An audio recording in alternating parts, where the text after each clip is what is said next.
Assalamualaikum warahmatullahi wabarakatuh. Perkenalkan, nama saya Arifah Maulida dari Prodi Manajemen Pendidikan Islam kelas 2A NIM 2520001. Baik, di sini saya akan mereview tentang mata kuliah Psikologi Pendidikan materi pembawaan keturunan dan lingkungan. Seperti yang kita ketahui, pembawaan ialah seluruh kemungkinan-kemungkinan atau kesanggupan-kesanggupan atau sebuah potensi yang terdapat pada suatu individu dan yang selama masa perkembangannya benar-benar dapat diwujudkan atau direalisasikan, sehingga bisa dikatakan bahwa pembawaan merupakan potensi yang dapat diwujudkan. Manusia sejak dilahirkan telah mempunyai kesanggupan untuk dapat berjalan, potensi untuk berkata-kata, dan lain sebagainya. Setiap potensi tersebut tidak begitu saja dapat terrealisasi, dibutuhkan latihan-latihan sehingga mengalami perkembangan. Juga setiap potensi mempunyai kematangan masing-masing. Pembawaan dalam hal ini dapat diartikan sebagai segala kemungkinan yang terkandung dalam sel benih yang ditentukan oleh keturunan dan akan berkembang mencapai perwujudannya. Andai kata seorang anak yang ketika dilahirkan telah membawa suatu cacat pada bagian tubuhnya, dalam hal ini tidak dapat dikatakan penyebabnya adalah faktor keturunan. Mungkin disebabkan oleh faktor pada masa pertumbuhan embrio yang tidak normal karena sang ibu minum minuman keras, sehingga cacat tersebut merupakan pembawaan yang dibawa sejak ia lahir. Semua yang dibawa oleh si anak sejak dilahirkan adalah akan diterima karena kelahirannya. Jadi memang adalah pembawaan. Tetapi pembawaan itu tidaklah semua diperoleh karena keturunan. Sebaliknya, semua yang diperoleh karena keturunan adalah dapat dikatakan pembawaan keturunan.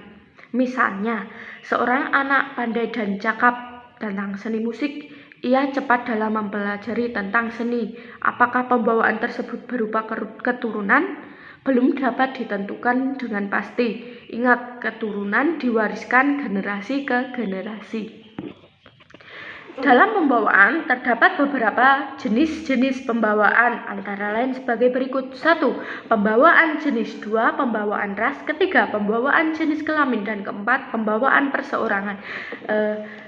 Yang pertama, pembawaan jenis ialah tiap-tiap manusia biasa di waktu lahirnya telah memiliki pembawaan jenis, yaitu jenis manusia, bentuk badannya, anggota-anggota tubuhnya, intelijensinya, ingatannya, dan sebagainya. Semua itu menunjukkan ciri-ciri khas dan berbeda dengan jenis-jenis makhluk lain. Yang kedua, pembawaan ras. Dalam jenis manusia pada umumnya masih terdapat lagi bermacam-macam perbedaan yang juga termasuk pembawaan keturunan, yaitu pembawaan keturunan mengenai ras, misal ras Indo-Jerman, ras Mongolia, ras Negro, dan lain-lain. Yang ketiga, ada pembawaan jenis kelamin. Setiap manusia yang normal sejak dilahirkan telah membawa pembawaan jenis kelamin masing-masing, yaitu laki-laki dan perempuan. Dan keempat, ada pembawaan perseorangan. Tiap orang atau individu memiliki pembawaan yang bersifat individual atau pembawaan perseorangan yang tipikal, bisa ditentukan oleh pembawaan ras, pembawaan jenis, dan pembawaan kelamin. Jika dilihat dari keturunan, maka pembawaan dapat dibagi menjadi beberapa macam, antara lain 1. Konstitusi tubuh, termasuk di dalamnya motorik seperti sikap badan, sikap berjalan, air muka, gerakan bicara. Dan yang kedua, ada cara bekerja alat-alat indera. Ada orang yang lebih menyukai beberapa jenis perangsang tertentu yang mirip dengan kesukaan yang dimiliki oleh ayah atau ibunya. Dan yang ketiga, ada sifat-sifat ingatan dan kesanggupan belajar. Keempat, tipe-tipe perhatian, IQ, dan serta tipe-tipe inteligensi. Yang keempat, ada cara berlangsungnya emosi-emosi yang khas. Kelima, tempo dan ritme perkembangannya. Sedangkan untuk keturunan atau hereditas merupakan faktor pertama yang mempengaruhi perkembangan individu. Dalam hal ini, hereditas diartikan totalitas karakteristik individu yang diwariskan oleh orang tua kepada anak atau segala potensi baik fisik maupun psikis yang dimiliki individu yang diwariskan sejak masa konsepsi atau pertumbuhan ovum oleh sperma sebagai pewarisan dari pihak orang tua melalui gen. Bisa dikatakan bahwa hereditas adalah pewaris atau pemindahan biologis karakteristik individu dari pihak orang tua. Sedangkan hereditas adalah kecenderungan untuk berkembang mengikuti pola-pola tertentu seperti kecenderungan untuk berjalan tegak, kecenderungan bertambah besar, kecenderungan untuk menjadi orang yang lincah. Kecenderungan ini tidak hanya terdapat selama masa kanak-kanak, melainkan tetap ada pada diri kita selama kita masih hidup. Dan untuk memutuskan bahwa suatu sifat atau ciri-ciri yang dimiliki seseorang itu merupakan keturunan atau bukan, harus ada 2 syarat.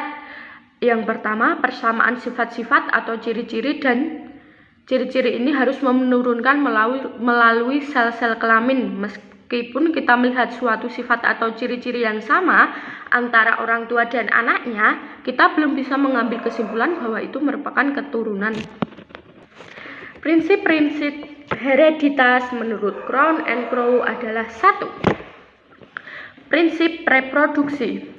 Hereditas berlangsung dengan perantara I-germ cell dan bukan melalui sel somatik. Ini berarti bahwa sifat orang tua yang diperoleh dari lingkungan tidak bisa mempengaruhi plasma atau benih atau germa sel. Yang kedua ada prinsip konformitas. Setiap jenis akan menurunkan jenisnya. Setiap makhluk akan menurunkan golongannya sendiri. Yang diturunkan di sini ciri-ciri biologis, bentuk jasmani, warna kulit, dan sebagainya. Yang ketiga ada prinsip variasi. Pada suatu spesies dipandang memiliki persamaan dan juga perbedaan. Yang keempat ada prinsip regresi filial. Ciri yang terdapat pada anak memperlihatkan ke arah rata-rata. Ini menunjukkan bahwa orang tua bukanlah produsen akan tetapi pembawa. Kemungkinan ayah dan ibu memiliki kombinasi sel yang baik dan dominan, sedang anak memiliki faktor-faktor tertentu yang kurang baik sehingga kualitas anak kurang atau sebaliknya. Yang kelima ada prinsip jenis menyilang. Menurut prinsip ini, apa yang diturunkan oleh masing-masing orang tua kepada anaknya mempunyai sasaran menyilang jenis. Pada intinya, jika mengacu dari prinsip-prinsip di atas, maka seorang anak yang mempunyai kecerdasan yang luar biasa belum tentu terlahir dari orang tua yang cerdas. Namun salah satu dari nenek moyangnya pastilah ada yang mempunyai kecerdasan yang luar biasa juga. Sekarang kita memasuki lingkungan. Lingkungan merupakan salah satu faktor mempengaruhi perbedaan individual. Lingkungan tidak hanya berupa alam sekitar di luar dari individu, melainkan juga termasuk yang berada dalam diri individu, baik bersifat fisiologis, psikologis, maupun sosiokultural. Lingkungan terbagi menjadi beberapa bagian, antara lain: A. Lingkungan keluarga. Keluarga merupakan lingkungan pertama yang memberikan pengaruh terhadap berbagai aspek perkembangan anak dan sosialnya. Yang kedua, B. Praktek mendidik anak. Bagaimana pola pengasuhan orang tua sebagai orang yang memiliki tanggung jawab yang besar pada anak. Ada 4 pola pengasuhan. Yang pertama, praktek lingkungan. Pola pengasuhan autoritatif. Pola pengasuhan ini memprioritaskan kepentingan anak dibandingkan kepentingan dirinya sendiri, namun mereka tidak ragu-ragu mengendalikan anak. Yang kedua, pola pengasuhan otoriter. Orang tua menilai dan menuntut anak untuk mematuhi standar mutlak yang ditentukan sepihak oleh orang tua atau pengasuh. Memutlakkan kepatuhan dan rasa hormat atau sopan santun anak. C. Pola pengasuhan penyabar atau pemanja. Segala sesuatu justru berpusat pada kepentingan anak, sedangkan para orang tua tidak mengendalikan perilaku anak sesuai dengan kebutuhan perkembangan kepribadian anak. Anak-anak akan tumbuh dengan kepribadian kurang matang secara sosial atau yang bisa kita sebut manja, impulsif, mementingkan diri dan kurang percaya diri atau bisa kita sebut cengeng. Yang D. Pola pengasuhan penelantaran. Pola pengasuhan penelantaran ada berbagai faktor, yaitu status sosial ekonomi. Kehidupan sosial banyak dipengaruhi oleh kondisi atau status kehidupan sosial keluarga dalam lingkungan masyarakat. D. Urutan kelahiran. Hubungan dengan saudara sangat penting dalam membentuk pribadi anak. Anak sulung yang diperlakukan seperti seorang pemimpin oleh adik-adiknya dan dapat banyak kesempatan untuk berperan sebagai penasehat, mendapat keuntungan besar dari kedudukannya dalam hal pengembangan pribadi yang sehat. Sedang anak bungsu mungkin hal yang berlawanan. Kakak-kakaknya mungkin terus-menerus menganggap dan memperlakukannya sebagai anak kecil. Yang ke 5. Keluarga broken.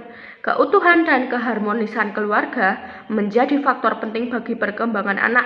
Bila keluarga mengalami disharmonisasi, akan memengaruhi jiwa anak, terutama dalam kepribadian anak. Keluarga merupakan lingkungan pertama yang dilihat oleh anak, maka dari itu, keluarga harus memberikan pendidikan yang baik dan pengembangan dari potensi yang dibawa oleh seorang anak. Bertolak dari hal ini, maka keutuhan dan keharmonisan sebuah keluarga harus dijaga dan dilestarikan supaya anak yang lahir dari keluarga tersebut mendapat pendidikan pertama yang baik dan mampu mengembangkan potensi yang dimiliki oleh anak tersebut. Sekiranya itu saja yang dapat saya sampaikan, kurang lebihnya saya mohon maaf.